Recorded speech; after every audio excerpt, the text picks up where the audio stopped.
आज हम पढ़ेंगे मित्रता का अभ्यास प्रश्न का 3-4 क्वेश्चन जो बचा उसको बताएंगे।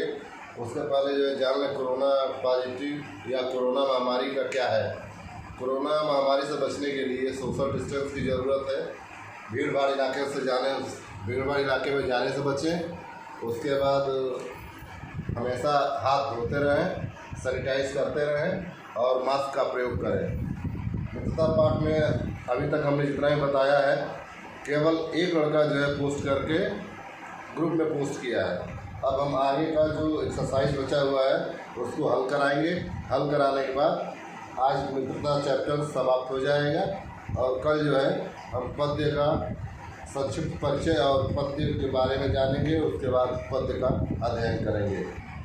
ये दूसरा है, रामचंद्र शुक्ल का जीवन परिचय बताते हुए उनकी रचनाओं का उल्लेख कीजिए। या आचार्य रामचंद्र शुक्ल का जीवन परिचय दीजिए एवं उनकी किसी एक रचना का नाम लिखिए। दूसरा क्वेश्चन हो गया। तीसरा है, आचार्य रामचंद्र शुक्ल की भाषा शैली स्पष्ट करते हुए उनकी साहित्यिक सेवाओं पर प्रकाश डालिए। आचार्य रामचंद्र शुक्ल का जीवन परिचय देते हुए उनके साहित्यिक योगदान पर प्रकाश डालिए।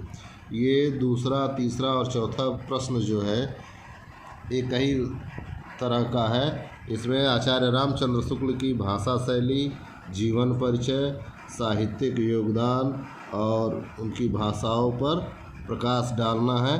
ये तीनों क्वेश्चन मिला के एक क्वेश्चन हम लिख सकते हैं कि आचार्य रामचंद्र शुक्ल का जीवन परिचय देते हुए उनके साहित्यिक योगदान और भाषा शैली पर प्रकाश डालिए। इस तरह का प्रश्न हो जाएगा। इसको आप अपने बुक से देख के लिखेंगे। पांचवा क्वेश्चन है, मित्र का चुनाव करने में हमें किन बातों का ध्यान रखना चाहिए। तो इसका आंसर हम बोल रहे हैं, आप लोग अपने अपने नोट्स में कॉपी में लिख के और ग्रुप में पोस्ट करिएगा। मित्र का चुनाव करते समय उसके आचरण एवं प्रकृति पर अवश्य ध्यान देना चाहिए। इस प्रश्न का उत्तर होगा कि मित्र का चुनाव करते समय उसके आचरण एवं प्रकृति पर विशेष ध्यान देना चाहिए।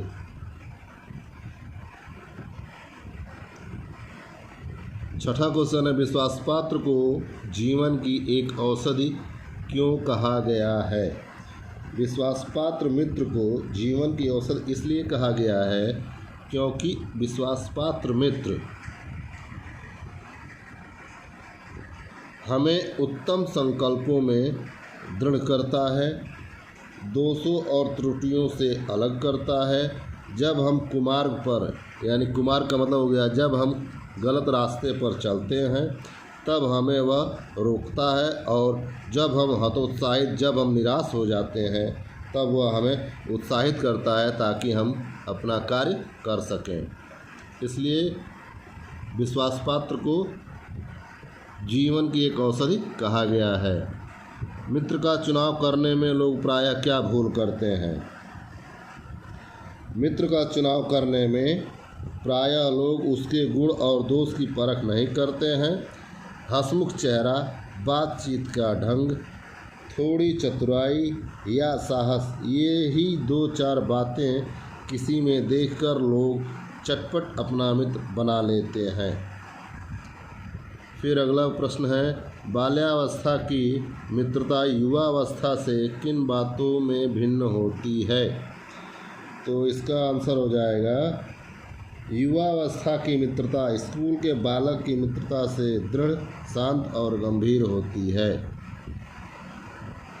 दो भिन्न प्रकृति के मनुष्यों में बराबर प्रीति और मित्रता रही है। लेखक के इस कथन को उदाहरणों से पुष्ट कीजिए।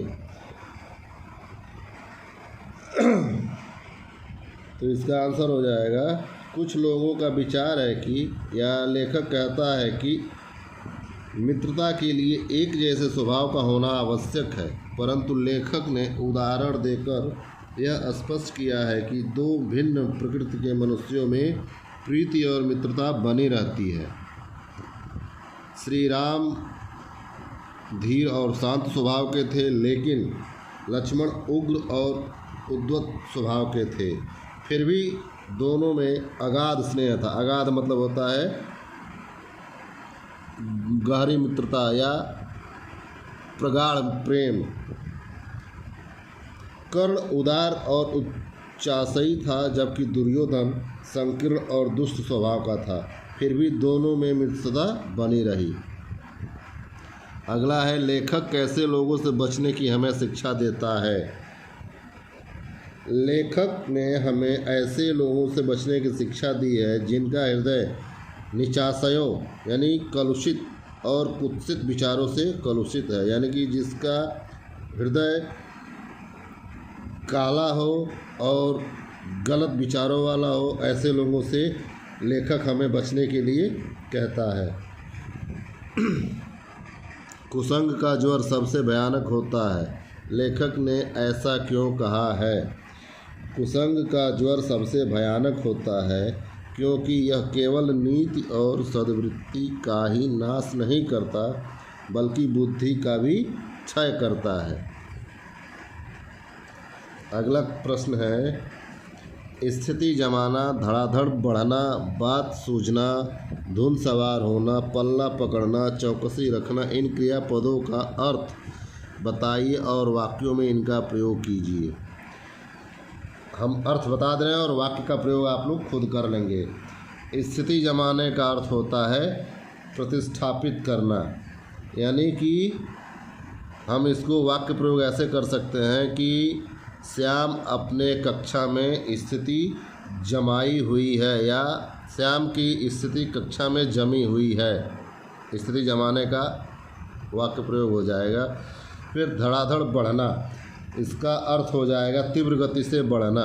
धड़ाधड़ बढ़ने का मतलब होता है तीव्र गति से बढ़ना, यानी कि हम इसको वाक्य प्रयोग में ऐसे लिख सकते हैं, यदि व्यक्ति की स्थिति बिल्कुल एकांत और निराली नहीं रहती तो उसकी जान पहचान के लोग धड़ाधड़ बढ़ते जाते हैं। बात सूझना, उपाय ढूंढना।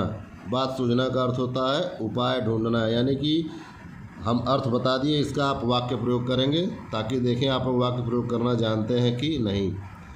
धुन सवार होना, इसका अर्थ हो जाएगा सनक सवार होना या किसी की कोई जिद पकड़ लेना।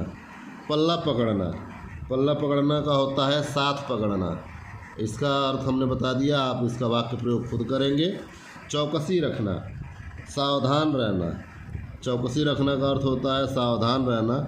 हमने इन सब क्रिया का अर्थ बता दिया है, इसका आप लोग वाक्य प्रयोग करके और कॉपी में नोट करके ग्रुप में पोस्ट करेंगे। कोमल, उपयुक्त, धन, गहरा, भारी शब्दों में प्रत्यय जोड़कर इनका संज्ञा रूप लिखिए। कोमल में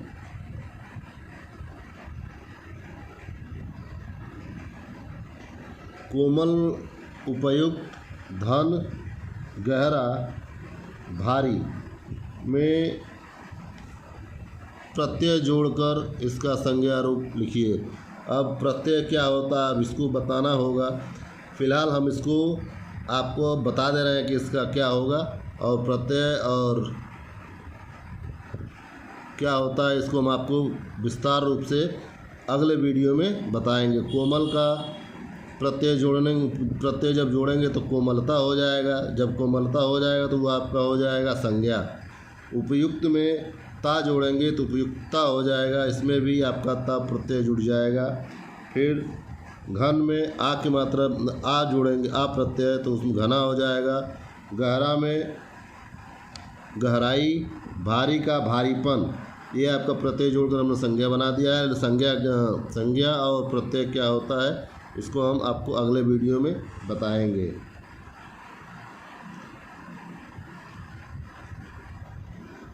इसके बाद अनंत, अनुसंधान, अत्यंत, दुर्भाग्य, निसार, इन शब्दों में उपसर्ग और मूल रूप अलग अलग रखिए। प्रत्यय और उपसर्ग ये आपके सिलेबस में पाठ्यक्रम में है, इसको भी हम आपको अगले वीडियो में बताएंगे, लेकिन एक्सरसाइज के अंतर्गत आया है तो इसको बता देते हैं, आप इसको लिख लीजिए।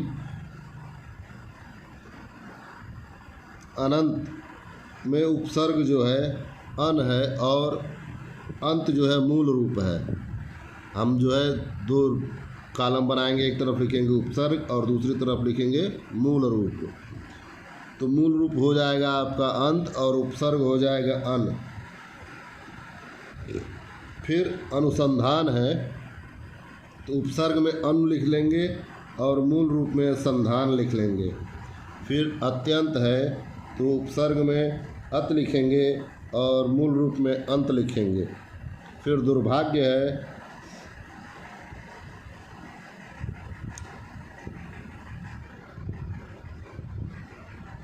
निसार, दुर्भाग्य और निसार। निसार में निस जो है उपसर्ग हो जाएगा और सार जो है मूल रूप हो जाएगा।